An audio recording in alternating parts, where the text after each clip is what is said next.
நலாஸ் நாட்டு சர்க்கரை நலமுடன் வாழ நலாஸ் இந்தியாவிலேயே நாட்டு சர்க்கரைக்கு ISI முத்திரை மற்றும் அக்மார்க் அங்கீகாரம் பெற்ற ஒரே நிறுவனம். தொடர்புக்கு 9047045000. தூய்மை பணியாளர்கள் குறித்து திருமாவளவன் கூறிய கருத்து அரைவேக்காட்டுத்தனம் என கிருஷ்ணசாமி விமர்சித்துள்ளார். பணி நிரந்தரம் கோரி சென்னை மாநகராட்சி அலுவலகம் முன் தூய்மை பணியாளர்கள் போராட்டம் நடத்தினர். உயர்நீதிமன்ற உத்தரவின்படி போராட்டத்தில் ஈடுபட்ட தூய்மை பணியாளர்களை போலீசார் அகற்றினர். இதற்கிடையே தூய்மை பணியாளர்களை பணி நிரந்தரம் செய்யக்கூடாது என விசிக தலைவர் திருமாவளவன் கூறினார். அதற்கு புதிய தமிழகம் கட்சியின் தலைவர் கிருஷ்ணசாமி கண்டனம் தெரிவித்துள்ளார். அவர் வெளியிட்ட அறிக்கையில், ஒரு குறிப்பிட்ட பிரிவினரோ சாதியோ தூய்மை பணியில் தலைமுறையாக ஈடுபடுவது முன்னேற்றத்திற்கு உதவாது என்பதில் மாற்று கருத்து இல்லை. ஆனால் மாற்று தொழில் தெரியாத நிலையிலோ மாற்று தொழில்களை செய்ய போதிய பயிற்சி இல்லாத நிலையிலோ இப்போது செய்யும் தொழிலிலிருந்தும் விரட்டி அடிக்கப்பட்டால் அவர்களின் நிலை என்ன ஆகும் என்று எண்ணி பார்க்க வேண்டாமா?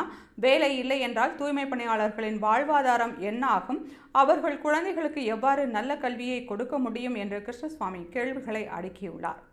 ஆட்சி அதிகாரத்தில் எந்த பங்கும் இல்லாமல் தேர்தல் நேரத்தில் சில சீட்டுகளுக்காக கூட்டணி வைத்துக் கொள்வதே இன்றைய தமிழக அரசியலில் நிலை என்ற வேதனை தெரிவித்த கிருஷ்ணசாமி, தூய்மை பணியாளர்களை நிரந்தரம் செய்யக்கூடாது என கூறுவது அரைவேக்காட்டுத்தனம் என்றும், திருமாவளவன் ராஜாவை மிஞ்சிய ராஜ விசுவாசம் காட்டுகிறார் என்றும் கடுமையாக விமர்சித்தார்.